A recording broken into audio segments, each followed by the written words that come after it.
Yuk jadi bagian dari dakwah kami. Dukung operasional dakwah dan sosial kami, raih pahala amal jariah yang terus mengalir sampai hari kiamat. Assalamualaikum warahmatullahi wabarakatuh. Alhamdulillah, wassalatu wassalamu ala rasulillah. Segala puji dan puja kehadirat Allah subhanahu wa ta'ala, juga salawat dan taslim kepada Nabi besar Muhammad sallallahu alaihi wa ala alihi wa sahbihi wasallam. Saudaraku seiman, pada kesempatan ini insyaAllah kita akan melanjutkan bedah buku kita Sahih At-Targhib Tarhib. Dan kita akan masuk ke bab baru dalam kitab sedekah. Masih bahas masalah sedekah, namun babnya bab baru, yaitu bab ke-10, anjuran bersedekah secara sembunyi-sembunyi.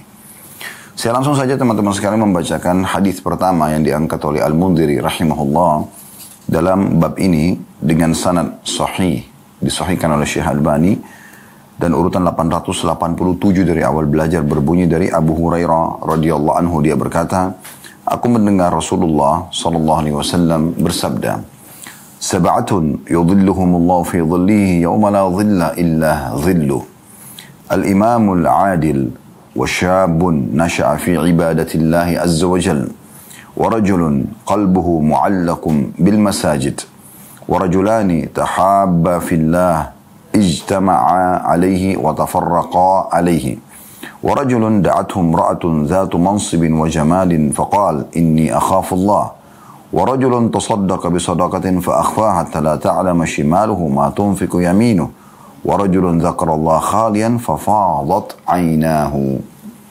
Terjemahannya teman-teman sekalian, kata baginda Nabi SAW, 7 golongan manusia yang akan dinaungi oleh Allah pada hari kiamat. Pada hari tidak ada naungan kecuali naungannya. Yang pertama, pemimpin yang adil. Yang kedua, pemuda yang tumbuh dalam ibadah kepada Allah yang maha mulia dan maha tinggi. Yang ketiga, seorang laki-laki yang hatinya tertambat dengan masjid. Yang keempat, 2 orang laki-laki yang saling mencintai karena Allah. Keduanya berkumpul dan berpisah karena Allah. Yang kelima, seorang laki-laki yang diajak oleh wanita yang memiliki kedudukan dan kecantikan, lalu dia menjawab, sesungguhnya aku takut kepada Allah. Yang keenam, dan ini saksi bahasan kita, seorang laki-laki bersedekah dengan suatu sedekah dan dia menyembunyikannya sehingga tangan kirinya tidak mengetahui apa yang diinfakkan oleh tangan kanannya. Dan yang terakhir, yang ketujuh adalah seorang laki-laki yang mengingat Allah dalam keadaan sendiri lalu dia menangis. Hadits ini diriwayatkan Bukhari, Muslim, juga masih dari sahabat yang sama, Abu Hurairah radhiyallahu anhu. Dan ini juga hadis telah disebutkan, kata Al-Mundhiri, dalam kitab salat di bab 10-nya. Keduanya juga meriwayatkan, maksudnya Bukhari, Muslim, sama lafadznya, juga Malik dan Tirmidzi, sama dari Abu Hurairah atau Abu Sa'id radhiyallahu anhum ajma'in. Baik teman-teman sekalian, hadis ini hadis yang sangat masyhur di kalangan muslimin, sering terlintas di lisan para dai, ya. Karena memang hadis ini berisikan mukjizat dari Nabi SAW, di mana beliau mengingatkan dan menyampaikan kepada kita bagaimana nanti di saat mahsyar, hari kebangkitan, semua orang pada saat itu, dalam beberapa hadis disebutkan, tenggelam dengan keringatnya tergantung daripada dosa-dosanya. Ada yang tenggelam sampai mata kakinya, ada yang tenggelam sampai perutnya, bahkan ada yang tenggelam sampai ke mulutnya. Dan Nabi SAW memberikan isyarat dengan telapak tangan beliau, alaihi salatu wassalam. Dan teman-teman sekalian, di saat itu, kata Nabi SAW, sungguh matahari akan mendekat sampai 1 mil. Dan perawi hadis dari sahabat yang menyampaikan ini mengatakan, saya tidak tahu apakah 1 mil itu adalah jarak perjalanan atau 1 mil yang dikenal dalam bahasa orang-orang Arab. Kalau mereka ingin meletakkan sebuah benda yang diletakkan padanya bubuk celak, kemudian dioleskan di mata, maka kalau sudah dekat dengan mata akan dioleskan, itu juga dibahasakan dengan mil. Karena dekatnya matahari, maka manusia kepanasan pada saat itu. Dan betapa dahsyatnya pada saat itu Allah subhanahu wa ta'ala juga gambarkan Dalam banyak ayat-ayat Quran, diantaranya surah Al-Hajj, وَتَرَى النَّاسَ سُكَارَ وَمَا هُمْ بِسُكَارَ وَلَكِنَّ عَذَابَ اللَّهِ شَدِيدٌ. Pada saat itu kalian lihat manusia banyak sempoyongan seperti orang-orang mabuk, padahal mereka tidak mabuk. Tapi siksa Allah ya sangat pedih pada saat itu. Juga Allah Subhanahu wa taala menggambarkan bagaimana ya setiap orang pun yang di dunia punya hubungan yang sangat dekat dan erat, mereka melarikan diri satu sama yang lain. Yauma yafirru mar'u min akhihi. Pada hari itu manusia lari dari saudaranya, wa ummihi wa abi, dan ibunya juga ayahnya, wa sahibatihi wa bani, juga istri dan anak-anaknya. Likulli imri'in minhum yawma idzin sya'nun yughni. Pada hari itu manusia memikirkan dirinya sendiri bagaimana dia bisa selamat. Jadi dahsyat sekali pada saat itu. Ya. Bagaimana kondisinya hiruk pikuk. Sampai kata Nabi SAW kalian akan dibangkitkan tanpa busana, tanpa terkhitan dan tanpa alas kaki. Maka ada dua riwayat seingat saya.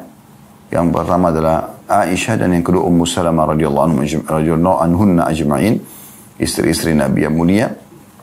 Mereka mengatakan, ya Rasulullah, kalau begitu sangat memalukan karena laki-laki perempuan bisa saling lihat-melihat. Kata Nabi SAW, wahai Aisyah, pada saat itu bukan seperti yang kau bayangkan. Orang sudah tidak berpikir lagi hal seperti itu karena perkara lebih besar daripada itu. Saya kasih gambaran, misal di satu wilayah ada musuh yang datang, atau di wilayah Anda misalnya, datang musuh yang membantai semua orang yang ada di hadapan prajurit-prajuritnya. Misalnya perempuan, laki-laki, semuanya ditebas, ditusukin, dibunuhin gitu. Darah berserakan di sana sini, misal contoh. Manusia dalam kondisi ketakutan pada saat itu. Lalu kemudian ada lawan jenis Anda lari di depan Anda tanpa pak busana. Apakah Anda masih berpikir masalah syahwatnya? Sudah tidak lagi. Orang berpikir syahwat itu di saat dia lagi tenang. Tidak usah kita bicara seperti itu. Orang dalam kondisi sakit saja, kemudian pasangannya mungkin dandan di depannya, dia juga mungkin tidak terfikir untuk menyentuhnya karena dalam kondisi kejiwaan yang tidak tenang. Apalagi kalau hiruk-pikuk akhirat nanti. Jadi dahsyat sekali. Dahsyat sekali. Cuma luasnya rahmat Allah luar biasa. Allah Subhanahu wa taala memberikan kesempatan kita untuk selamat di saat itu. Dan sudah diberikan bocorannya sekarang, selama di dunia. Termasuk Anda akan dengarkan pada siang ini, dan tadi sedikit Anda sudah dengarkan terjemahannya. Anda bisa selamat di saat itu, tidak kena panasnya teriknya matahari, tidak terganggu dengan hiruk-pikuknya manusia yang ketakutan, histeri pada saat itu. Anda terselamatkan. Karena Anda akan dinaungi oleh sang pemilik naungan satu-satunya, yaitu Allah Azza wa Jalla. Allah yang maha mulia dan maha tinggi. Tuhan yang saya yakin dialah yang mengizinkan kita sekarang untuk membahas ini. Dan dia mendengar semuanya. Dia melihat semuanya. Dan dia maha mengetahui. Dan saya mohon kepadanya dengan kemahamurahannya, semoga kita semua yang mengikuti acara ini live, semua ya, ataupun siaran ulang, termasuk teman-teman kru yang terlibat dalam live ini dan kami sendiri, semoga Allah Subhanahu wa taala menjadikan kita termasuk orang-orang yang mendapatkan naungan pada saat itu. Karena tidak ada naungan lagi, tidak ada tempat bernaung dari teriknya matahari. Ya. Tidak ada lagi tempat yang bisa kita merasa aman dari teriakan dan histeri orang pada saat itu. Ya. Pemandangan yang sangat menakutkan. Kecuali naungan Allah Subhanahu wa taala. Nah, di sini disebutkan ada 7 golongan yang selamat pada saat itu. 7 golongan yang selamat pada saat itu. Dan tentu ada golongan yang lain, ada golongan ke-8 nanti insya Allah. Semoga Allah buat kami ingat untuk menyampaikan masalah itu ya. Atau saya langsung sampaikan sekarang supaya tidak terlupa. Golongan yang ke-8, maksudnya selain daripada sebelumnya hadits ini ya. Kita katakan golongan ke-8 karena 7 golongan digabung dalam hadis yang akan kita bahas insya Allah. Golongan yang ke-8 selain disebutkan dalam hadis ini. Dan ini bukan berarti mereka urutan ke-8 ya. Bisa saja mereka urutan yang pertama. Cuman maksudnya dia berdiri sendiri hadis menjelaskan tentangnya. Dan yang 7 disebutkan digabungkan dalam hadis yang akan kita bahas insya Allah.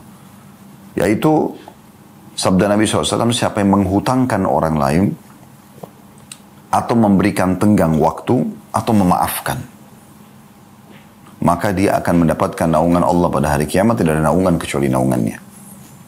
Jadi Anda meminjamkan uang pada orang lain. Mereka bayar atau tidak bayar? Karena ada sebutan di sini, meminjamkan. Berarti belum ada jaminan kembali atau tidak. Kemudian, lalu Nabi SAW mengatakan, atau memberikan tenggang waktu. Mungkin ada orang belum mampu bayar, Anda kasih lagi kesempatan dia untuk berikan waktu untuk dia bisa mengembalikan. Atau Anda tahu dia tidak mampu bayar, Anda memaafkannya. Maka ini adalah salah satu golongan nanti yang akan dapat naungan Allah pada hari kiamat. Tidak ada naungan kecuali naungannya. Jadi Anda yang sedang memiliki piutang pada orang lain dan belum dibayar, bergembiralah saudaraku. Jangan sakit hati justru dengan itu. Atau Anda punya kesempatan meminjamkan kepada orang lain, pinjamkan saja. Dan kemudian lupakan karena Allah subhanahu wa ta'ala. Kalau dia kembalikan, alhamdulillah, tidak kembalikan juga tidak masalah.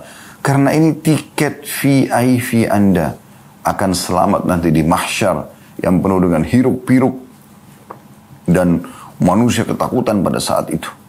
Ya. Baik, kita akan masuk teman-teman sekalian ke rincian daripada 7 golongan selain tadi golongan yang mengutangkan orang itu yang disebutkan dalam hadis yang sudah kita bacakan tadi, hadisnya dan terjemahannya. Langsung saja kita mengambil faedah. Faedah yang pertama dari hadis adalah Allah subhanahu wa ta'ala dengan kemahamurahannya memberikan kesempatan bagi setiap muslim ya, untuk mendapatkan naungan di hari kiamat nanti. Dan ini sifat kemahamurahan Allah, sifat pengasih Allah. Andai saja ini Allah subhanahu wa ta'ala siapkan dan rahasiakan nanti di akhirat, itu aja masih kasih sayang Allah subhanahu wa ta'ala. Apalagi Allah sudah memberitahukan kita semasa di dunia dan dihubungkan dengan hal-hal yang memang dasarnya kita kerjakan di dunia ini. Baik itu dalam mengerjakan perintah atau meninggalkan larangan. Ini faedah yang pertama, sifat kasih sayangnya Allah subhanahu wa ta'ala. Faedah yang kedua dari hadis adalah golongan pertama. Yang paling pertama disebutkan dalam hadis ini adalah pemimpin yang adil. Wahai para pemimpin, terutama Anda kaum muslimin, tunggangilah sebaik mungkin masa jabatan Anda. Raihlah ridho Tuhan Anda, kasih sayang Tuhan Anda. Semoga Allah sampaikan pesan ini kepada para pemimpin-pemimpin muslimin.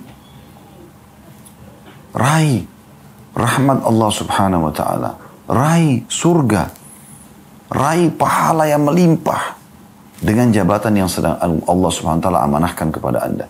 Jangan malah terbalik. Jangan sampai malah menjadi permasalahan yang berat buat Anda nanti pada hari kiamat. Imam Az-Zahabi rahimahullah memasukkan khusus ada dosa besar para pemimpin yang mengkhianati masyarakatnya. Apa yang dijanjikan tidak diberikan, ya. Apa yang diiming-imingkan tidak ada. Lalu menumpukkan permasalahan negara kepada masyarakatnya. Ini semua akan ada tanggung jawabnya. Kalau Anda punya permasalahan dengan satu orang saja, sudah cukup orang itu akan nanti menghabiskan pahala Anda pada hari kiamat. Sebagaimana dijelaskan dalam hadis yang lain tentang orang yang bangkrut.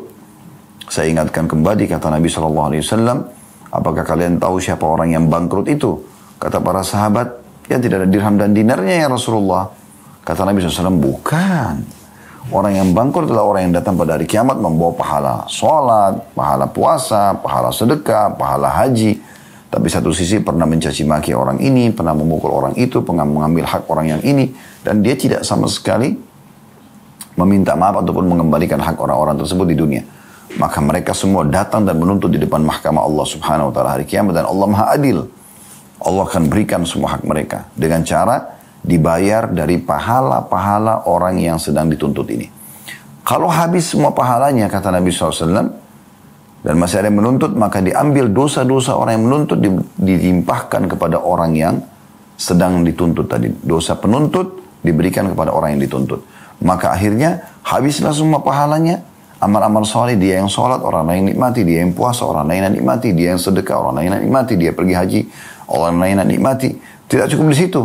Orang lain berzina, orang lain riba, orang lain membunuh, orang lain memfitnah, menggunjing dan segala macam. Maka dosa-dosa ini dibebankan pada dia. Padahal bukan dia pelakunya dan akan menjadi hukuman buat dia. Ini semua kenapa? Karena punya masalah dengan manusia. Maka hati-hati. Ingat sabda Nabi SAW, ya. Kata Nabi SAW, siapapun yang punya permasalahan dengan saudaranya di dunia ini, maka segera selesaikan. Sebelum datang hari, maksudnya hari kiamat, tidak ada manfaatnya dirham dan dinar. Gak bisa negosiasi dengan dolar, dengan euro, dengan rupiah, dengan real, gak bisa. Lalu kata para sahabat, ya Rasulullah, apa pada saat itu? Kata Nabi SAW, amal solehmu atau dosa mereka. Selesai. Dibayar dengan amal soleh kamu dulu. Kalau cukup, ya sudah. Kalau nggak cukup, dosa mereka ditimpakan kepadamu. Sudah habis pahalanya, kemudian ditimpahkan lagi dosa orang lain. Seorang pemimpin bisa mendapatkan banyak sekali tuntutan pada hari kiamat hanya karena dia tidak menjalankan amanahnya, atau sebaliknya. Dia menjadi golongan yang paling pertama yang Allah Azza wa Jalla akan selamatkan di mahsyar nanti yang sangat panas itu, di saat justru dia tunggangi jabatannya untuk meraih yang terbaik dari apa yang Allah janjikan, baik itu pahala ataupun surga. Dengan terus menjalankan amanah, terus menjalankan tanggung jawabnya, terus menyebarkan keadilan, memberikan hak-hak, menghilangkan kezaliman. Maka di sini dia akan dikategorikan pemimpin yang adil. Dan makna adil adalah menjalankan tugasnya sebaik mungkin dan memberikan hak-hak orang. Itu namanya adil. Subhanallah, ada sebuah kisah unik di sini, saudaraku seiman, yang mungkin kita bisa tambahkan. Umar bin Abdul Aziz rahimahullah, salah satu khalifah di masa dinasti Umayyah, berkuasa 2 tahun saja, dari tahun 99 sampai 100 Hijriah, 101 Hijriah. Mohon maaf. Awal dia menjadi khalifah tanpa dia minta gitu. Tiba-tiba saja dipilih, ditunjuk oleh khalifah sebelumnya pada saat mau meninggal, yang diberikan saran oleh penasehatnya agar memilih Umar bin Abdul Aziz karena dia adalah yang terbaik memimpin umat ini. Dan menteri ini sangat luar biasa, terkenal Raja bin Haywa, ya. Rahimahumullah semuanya. Intinya jadi khalifah. Setelah dinobatkan jadi khalifah, dia mengurus jenazah khalifah sebelumnya. Orang banyak salaman segala macam. Dari mulai habis subuh, sibuk sampai menjelang duhur. Dan semalam suntuk pun begadang mengurus. Karena sudah ya ditunjuk jadi khalifah kemarinnya. Maka dia segera mengurus semua yang dibutuhkan.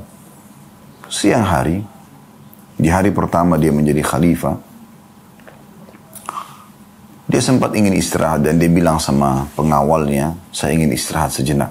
Sampai asar, selepas asar kita akan buka ya, keluhan masyarakat. Kita akan terima keluhan masyarakat. Yang punya masalah, silakan sampaikan. Baru saya diletakkan kepalanya di ranjang, Allah karunia dia seorang anak yang sangat soleh. Tiba-tiba datang dan berkata kepada pengawal, saya ingin ketemu sama Amir Mukminin. Dia nggak bilang ayah saya. Maka kata pengawalnya, Ananda, ayahmu ini capek sekali. Dari semalam begadang, tadi pagi terus urus jenazah khalifah, yang lalu kemudian mengurus, menyambut tamu-tamu dan segala macam, ya, sampai duhur. Dan dia minta waktu istirahat saja, duhur ke asar. Maka berikan kesempatan ayahmu untuk istirahat. Dia bilang tidak. Ada sesuatu yang darurat yang saya harus sampaikan. Maka terpaksa pengawal menyampaikan kepada Umar bin Abdul Aziz yang baru saja meletakkan tubuhnya di tempat tidur ingin istirahat, kailulah, istirahat siang.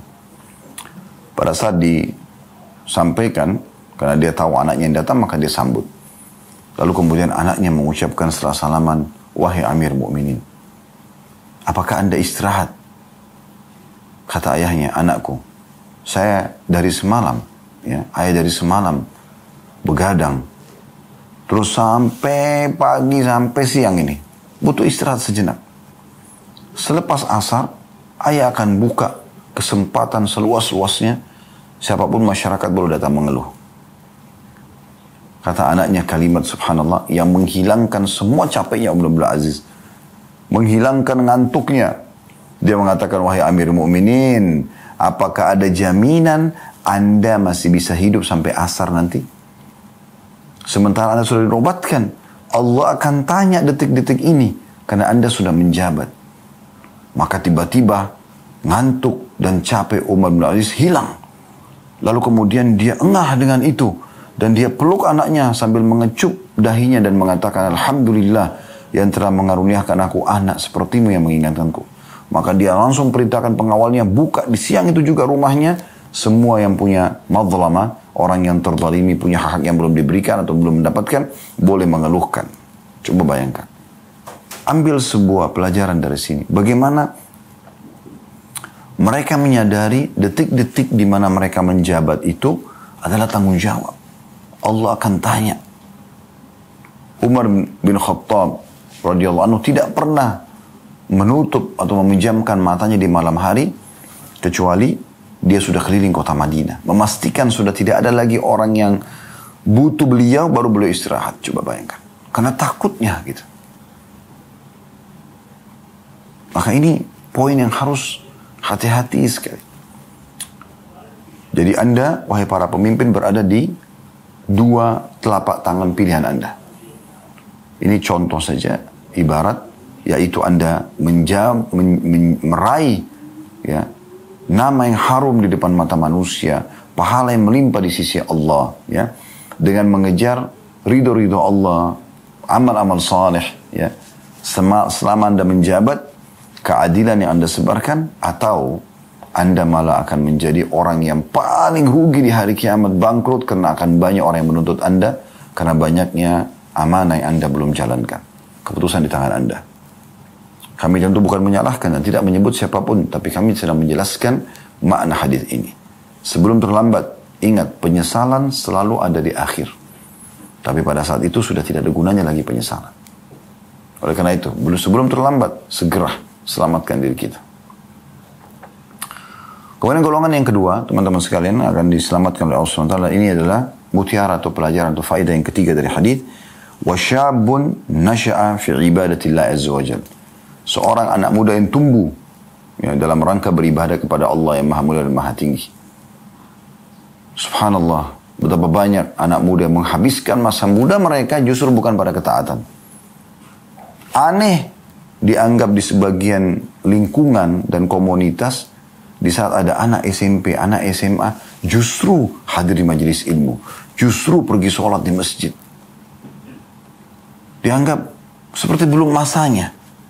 Masjid itu dan saf awal, majelis ilmu, berlumba-lumba dalam gotong royong, dalam kebaikan, ya, itu hanya bagi orang-orang yang sudah berumur. Subhanallah, keliru. Justru golongan kedua yang akan dapat naungan hari kiamat adalah justru ini anak muda yang tumbuh di atas ketaatan Allah. Kalau Anda, wahai para ayah dan ibu, di masa muda Anda justru Anda sudah terlalu jauh dari agama, Anda sudah banyak ugal-ugalan, berfoya-foya, berzina, mabuk-mabukan, mencoba segala macam jenis maksiat, maka jangan wariskan itu pada anak-anak Anda. Minimal perbaikin kesalahan Anda masa lalu dengan justru Anda memperbaiki keadaan anak Anda. Harusnya begitu. Ini poin yang harus diperhatikan baik-baik. Tumbuhkan mereka di pesantren-pesantren, di sekolah-sekolah Islam. Ajarkan kepada mereka fikih tentang sholat, zakat, puasa Ramadan, tentang haji, hal-hal yang wajib. Lalu lengkapkan dengan hal yang sunnah nantinya. Jangan karena ada satu kejadian di satu pesantren yang Anda mendengarkan isu tidak baik misalnya, lalu Anda jadikan pesantren semuanya hal yang tidak baik. Subhanallah. Mana keadilan Anda dalam masalah ini? Saya pernah di pesantren dan saya lihat bagaimana azan disuruh masjid sholat, bagaimana kita di kelas diajarkan qala Allah, qala Rasul, ya. Bagus, gak ada masalah. Diajar mandiri, bagus, gak ada masalah. Ada sebagian orang tua mungkin merasa terlalu jauh anak-anaknya kalau di pesantren. Baik, ada sekarang Islamic boarding school, banyak. Anggaplah tidak cuma mungkin dari pagi sampai menjelang maghrib misalnya. Full, ya, full day school misalnya. Oke, bagus. Atau dia nginap, ya. Cuman mungkin di dalam kota dekat Anda supaya Anda bisa melihatnya. Oke, tapi jangan jauhkan dari agama Islam. Jangan jauhkan dari pendidikan. Biarkan mereka tumbuh di atas ketaatan. Mereka jadi tahu, oh ternyata tujuan saya itu memang untuk ibadah kepada Allah. Nah itu. Ini malah ibunya sama ayah mengatakan, tidak apa-apa nak, ibu sama ayah juga dulu begitu kok. Loh, kok aneh ini ya. Ibunya hamil di luar nikah, anaknya juga boleh hamil di luar nikah. Buktinya disuruh pacaran, gak ada masalah. Malah diizinkan jalan dengan pacarnya. Pacaran sebelum nikah sama dengan perzinahan. Kenapa nggak biarkan di atas ketaatan Allah Subhanahu Wa Taala? Ada sebagian orang tua gelisah di saat anaknya jadi saleh di masa mudanya. Subhanallah. Apakah Anda sudah tahu kalau Khadij, ya, Rafi bin Khadij radhiyallahu anhu, ini adalah seorang sahabat berumur 13 tahun yang menunjukkan keterampilan panahnya kepada Nabi SAW agar bisa ikut di perang Uhud. 13 tahun. Anak 13 tahun kita sekarang anggap seperti anak baru kelas 1 SMP, dianggap kecil. Subhanallah.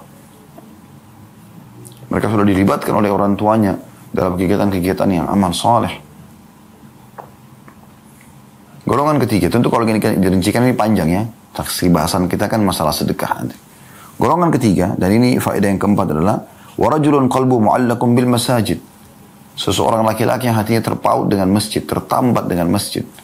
Maksudnya gelisah kalau ketinggalan sholat jamaah. Maka dia sibuk melihat waktu antara azan ke azan yang lain. Tidak mau ketinggalan sholat. Sibuk dengan itu. Masjid adalah tempat terindah dalam hidupnya. Iya saudaraku. Harusnya kita semua laki-laki muslim ini menanamkan itu. Masjid adalah tempat terindah. Mengalahkan semua tempat terindah di muka bumi ini. Karena memang dia rumah Allah.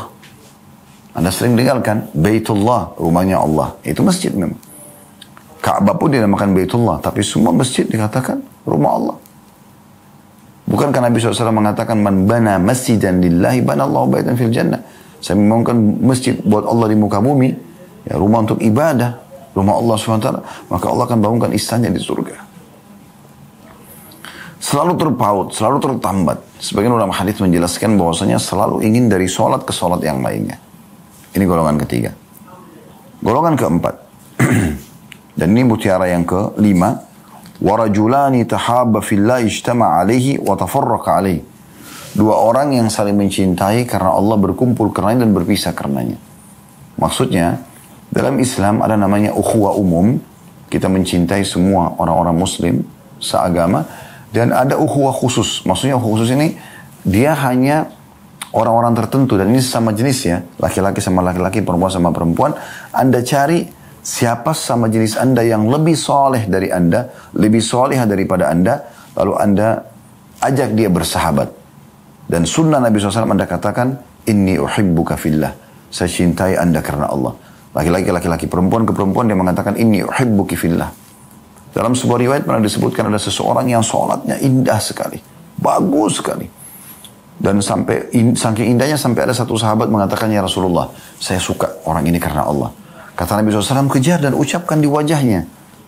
Seperti itu. Dan yang Nabi SAW lakukan pada saat pertama hijrah ke Madinah, ya adalah beliau mempersaudarakan selain bangun Masjid Quba dan Masjid Nabawi, juga mempersaudarakan antara Muhajirin dan Ansar. Ya. Di antaranya secara umum Muhajirin dan Ansar, dan juga secara khusus adalah antara beberapa sahabat seperti Abdurrahman bin Auf dan Sa'ad radhiyallahu anhu majma'in. Itu golongan keempat. Golongan yang kelima, dan ini mutiara yang atau faedah yang ke-6, wa rajulun da'athum ra'atun dhatu mansibin wa jamal faqala inni akhafullah. Seorang laki-laki yang diajak oleh wanita untuk berzina. Wanita itu punya kedudukan dan punya kecantikan. Udah kaya, anak terhormat, cantik, sempurnalah secara fisik dan juga kedudukan. Ajak berzina. Lalu dia mengatakan, saya takut kepada Allah. Nah ini kan berarti yang tadi kan umumnya ketaatan-ketaatan, ya, seperti orang terikat hati dengan masjid. Nah di sini meninggalkan apa yang Allah larang. Nah ini juga masuk dalamnya. Meninggalkan apa yang Allah larang. Jadi meninggalkan perzinahan. Jangan malah diekspos dan dibuka peluang untuk berzina. Jadi punya kedudukan tersendiri. Ini golongan yang kelima. Dan ini faedah yang keenam. Golongan yang keenam, dan ini saksi bahasan kita, Ini faedah yang ketujuh. Wa rajulun tasaddaqa bi sadaqatin fa akhfaha hatta la ta'lamu shimalu ma tunfiqu yaminu. Seseorang yang bersedekah dengan tangan kanannya sampai-sampai tangan kirinya tidak tahu. Tentu ini bahasa kiasan teman-teman. Kanan sama kiri orang.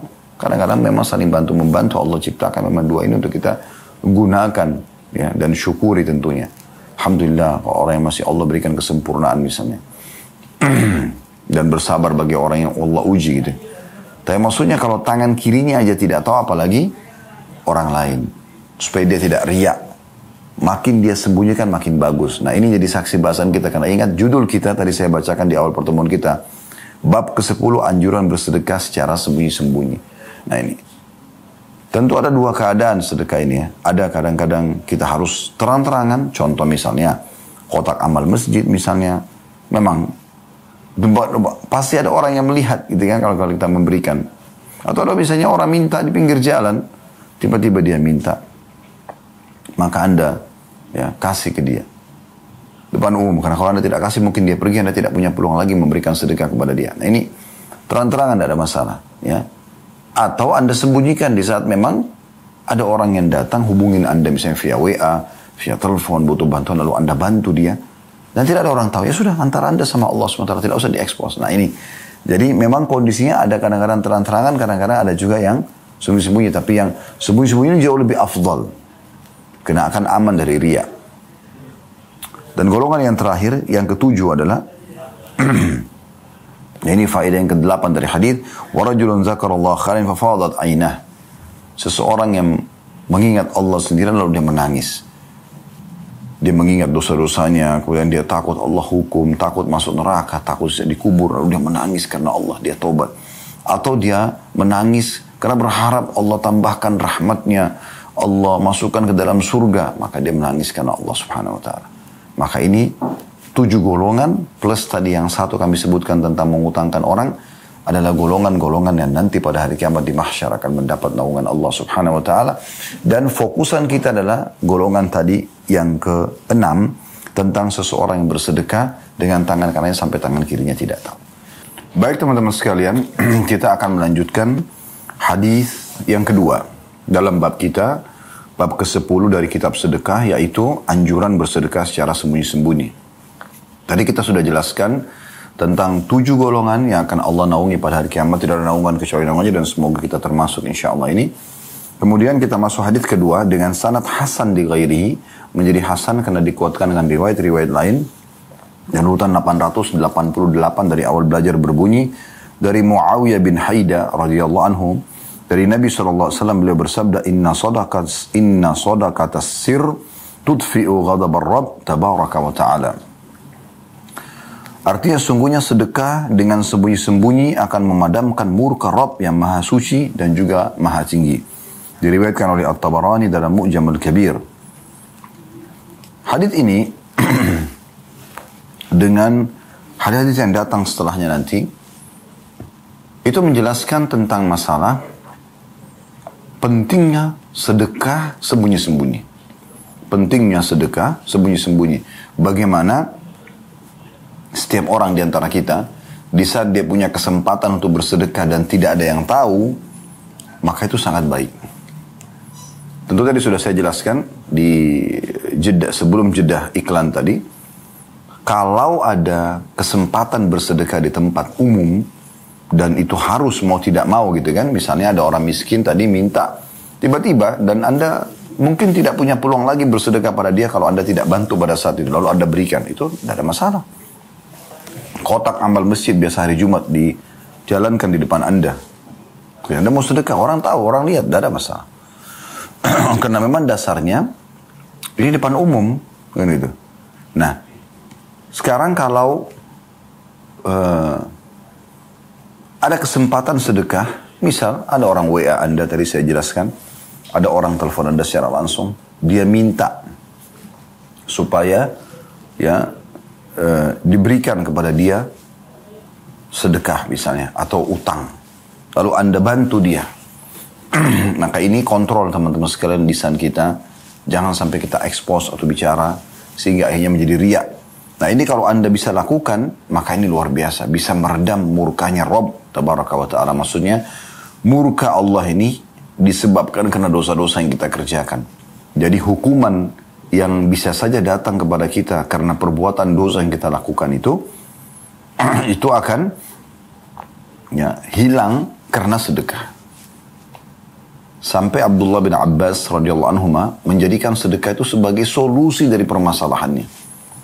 Dia mengatakan, kalau saya temukan ada beberapa hal dari hajat saya yang belum Allah kabulkan, maka saya bersedekah. Coba resep ini teman-teman sekalian. Resep orang kaya, sedekah. Resep pahala melimpah, sedekah. Resep mendapatkan naungan Allah hari kiamat, sedekah. Resep meredam murkanya Allah, sedekah. Ya.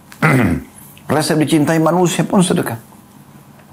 Subhanallah. Orang yang dermawan itu disukai oleh orang. Dan tidak akan pernah langgeng rumah tangga tanpa dermawan. Tidak akan langgeng persahabatan tanpa kedermawanan. Tidak akan baik hubungan antara seseorang dan orang lain tanpa kedermawanan. Pelit tidak mungkin gitu. Makanya resep yang luar biasa. Plus lagi mendatangkan pahala yang besar. Mendapatkan naungan hari kiamat. Meredam murkanya Allah, hukuman-hukuman tidak kena kepada kita. Dan nilai sedekah yang kita keluarkan itu akan kita temukan pada hari kiamat. Bahkan bukan cuma sekedar seperti itu, misalnya kita sedekah 10.000 rupiah, kita bukan dapat 10.000 rupiah, lebih daripada itu. Berlipat-lipat kita dapatkan.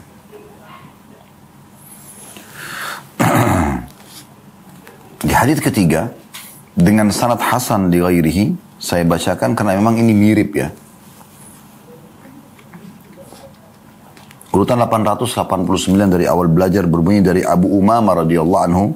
Dia berkata, Rasulullah SAW bersabda, "Sana'ul ma'rufi taqi masari as-su' wa sadaqatus sir tudfi'u ghadab ar-rabb wa silatul rahim tazidu fil umur." Berbuat kebaikan itu melindungi dari penyebab kematian yang buruk. Sedekah dengan sembunyi-sembunyi memadamkan murka Rabb, dan silaturahim menambah umur. Hadis ini diriwayatkan Tabarani dalam Mu'jamul Kabir dengan sanad hasan.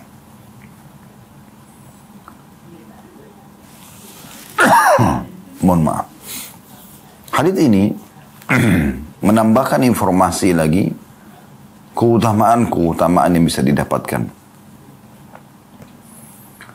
Faedah pertama dari hadis adalah, sekaligus kita hubungkan dengan hadis yang nomor 2 tadi ya, bahwasanya semua amal kebaikan, kalau Anda sibukkan diri dengan amal-amal saleh, akan menyelamatkan dari su'ul khatimah, mati yang buruk. Misalnya Anda sibuk dengan sholat, Anda sibuk dengan sedekah dan seterusnya, maka itu akan menyelamatkan Anda dari mati yang buruk. Dan ada sebuah hadis Nabi SAW yang berbunyi, kurang lebih maknanya, siapa yang terbiasa dengan satu amalan, Allah akan tutup hidupnya dengan amalan itu. Misal Anda terbiasa dengan satu jenis amal saleh, sedekahlah, baca Quran lah, sholat lah, maka Allah tutup dengan itu. Untuk memberikan gambaran ke manusia kalau orang ini baik. Sebaliknya, sehebat apapun Anda mengemas, menyembunyikan kebobrokan Anda, kemaksiatan Anda, semoga Allah selamatkan kita, maka Allah akan bongkar dan Allah akan buat Anda tertutup hidupnya dengan itu. Nah, salah satu yang membuat mati yang baik adalah sedekah. Rutin bersedekah. Itu juga dengan amal-amal soleh yang lain. Karena sini dikatakan, berbuat kebaikan itu melindungi dari penyebab kematian yang buruk. Dinukil sebuah kisah nyata terjadi di Saudi. 2 orang anak muda janjian. Dua-duanya pakai mobil, janjian menuju ke satu tempat. Subhanallah, pas mereka janjian, si A sama si B tidak disebutkan namanya, tapi si A ini jalan. Si B ini melihat di pinggir jalan ada seorang kakek tua atau ibu tua ya, saya lupa kisahnya, tapi dia lihat ada orang yang miskin memberikan isyarat minta bantuan. Lalu dia berhenti. Dan dia kasih sedekahnya. Setelah selesai, Dia kejar temannya supaya bisa bersama-sama tiba di lokasi. Tanpa dia sangka, rupanya terjadi gempa dan jalan yang mereka lewatin dia sama temannya sudah lebih dulu gitu. Itu pecah dan mobil temannya masuk ke dalam satu lubang yang membuat temannya meninggal di tempat. Dia pada saat itu dari jauh, dia turun dari mobilnya dan dia lihat temannya sudah wafat. Subhanallah, dia mengatakan, Maha Suci Allah yang telah menyelamatkan aku dari musibah ini karena tadi aku bantu orang itu. Jadi subhanallah, amal soleh itu betul-betul luar biasa ya. Dan amal soleh itu indah teman-teman. Kenapa Anda tidak lakukan? Kenapa Anda tidak mengerjakan amal soleh itu? Membawa pada husnul khatimah. Faedah yang kedua dari hadis. Sedekah itu secara khusus ya akan meredam murkanya sang pencipta Allah. Maksudnya hukuman-hukuman Allah akan terselamatkan dari Anda. Anda tidak akan tertimpa hukuman tersebut karena Anda bersedekah. Kemudian faedah yang ketiga adalah wasilatul rahim tazidu fil umur. Selain melanjutkan hubungan silaturahim dengan sanak kerabat akan menambah umur itu. Tentu di sini banyak pendapat ulama tentang masalah menambah umur ini. Tapi yang kami pernah temukan ada pendapat Ibnu Taimiyah rahimahullah. Beliau mengatakan dimaksud adalah bukan bertambah secara angka. Karena kan Allah sebutkan dalam beberapa ayat Al-Quran, fa idza jaa ajalum la yastakhiruna sa'atan wa la yastakdimun. Kalau datang ajal mereka tidak mungkin diterlambatkan sesaat ataupun dilebihkan sesaatnya. Tidak mungkin dimajukan, tidak mungkin dilebihkan gitu. Berapa dimaksud dengan bertambah umurnya? Bertambah keberkahan umur. Jadi kalau kita temukan si A 70 tahun, si B 70 tahun, si A ini selalu silaturahim. Terutama yang punya hubungan kerabat dengan dia. Karena rahim orang yang punya hubungan darah, kekerabatan. Nah kita temukan si A ini dalam 70 tahun itu banyak sekali Allah berkahi hidupnya. Banyak amal-amal soleh yang sudah dikerjakan. Sementara si B tidak seperti itu. Nah itu maksudnya Allah tambahkan keberkahan di dalam umurnya. Hadis terakhir teman-teman sekalian dalam bab kita ini, Hasan li ghairihi, agak mirip dengan tadi tapi ada tambahan tentunya. Menjadi Hasan karena dikuatkan dengan riwayat-riwayat lain. Dan ini urutan 4 di bab ini. Dan ini hadis terakhir di sini. Urutan 890 dari awal belajar berbunyi dan diriwayatkan juga dari Ummu Salamah radhiyallahu anha. Dia berkata Rasulullah SAW bersabda, "Sana'iul ma'rufi taqi masari'as su' wa sadaqatu khafiyyah tudfi'u ghadab ar-rabb wa silatul rahimi tazidu fil umur wa kullu ma'rufin sadaqah wa ahlul ma'rufi fid dunya hum ahlul ma'rufi fil akhirah." Artinya, berbuat kebajikan itu melindungi dari penyebab kematian yang buruk. Sedekah secara sembunyi-sembunyi memadamkan murka Rabb. Silaturahim menambah umur. Semua kebaikan adalah sedekah. Para pemilik kebaikan di dunia adalah pemilik kebaikan di akhirat nanti. Hadis ini teman-teman sekalian mirip dengan tadi ya. Penjelasannya cuma ada tambahan tentunya. Potongan pertama tentang berbuat kebajikan itu melindungi dari penyebab kematian buruk sudah kita jelaskan. Kemudian sedekah secara sembunyi-sembunyi memadam murka Rabb juga sudah kita jelaskan. Silaturahim menambah umur juga sudah kita jelaskan. Nah, yang kita mau tambahkan adalah ada 2 faedah lagi. Kita bisa bahasakan ini faedah yang keempat karena kita hubungkan hadis satu sama yang lain ya. Yaitu semua kebaikan adalah sedekah. Subhanallah. Ya. Ini tambahan kebaikan lagi buat kita. Jadi semua kebaikan selain punya nilai pahala juga dihitung sedekah. Dan yang terakhir, yang kelima adalah ini faedah yang luar biasa. Mereka yang terkenal suka melakukan kebaikan di dunia, mereka lah juga orang yang terkenal di akhirat dengan kebaikan-kebaikannya. Maksudnya apa teman-teman sekalian? Kita sudah bisa nilai orang ini baik atau tidak. Semasa di dunia kita bisa tahu. Di dunia dia baik, di akhirat juga dia baik. Misal contoh, orang itu selalu sholat, tutup aurat, apa sajalah. Cari rezeki halal. Ya, dia selalu menjaga dirinya, menjaga ketaatan, meninggalkan larangan misalnya. Ya, semaksimal dia mampu. Maka orang seperti ini, di akhirat juga Anda akan temukan nanti dia adalah orang yang baik. Lebih ngerucut lagi, kalau Anda ingin tahu diri Anda ini selamat di akhirat atau tidak. Bayangkan saja diri Anda meninggal sekarang. Kalau Anda wafat sekarang, kira-kira perkataan orang tentang Anda apa? Baik atau buruk? Kalau orang mengatakan, misalnya Anda meninggal sekarang, orang mengatakan, oh si fulan itu Masya Allah, selalu sholat, bakti sama orang tuanya, suka sedekah, hadir dan majelis ilmu, apalah ya, membantu sesama orang, menjenguk orang sakit dan segala macam. Misal. Maka Anda sudah tahu, insya Allah Anda baik itu. Tapi di saat Anda bayangkan Anda meninggal dan ada orang yang akan berbicara, oh syukur si fulan itu meninggal. Kenapa? Karena memang dia buruk. Maka berarti ini keburukan. Tentukan jalan kita. Pernah ada seorang khalifah bertanya kepada seorang ulama tabi'in. Kalau saya tidak salah ini Salama bin Dinar. Ya. Saya tidak ingat benar namanya, tapi kalau tidak salah. Ditanya oleh seorang khalifah, kira-kira saya ini di mana kedudukan saya nanti di akhirat? Maka beliau mengatakan, letakkan diri Anda pada firman Allah Subhanahu wa taala. Innal abrara lafi na'im wa innal fujjara lafi jahim. Orang-orang yang patuh kepada Allah pasti di kenikmatan surga. Orang-orang yang fajir, maksiat, durhaka, durjana akan masuk ke neraka. Selesai. Anda lebih tahu diri Anda.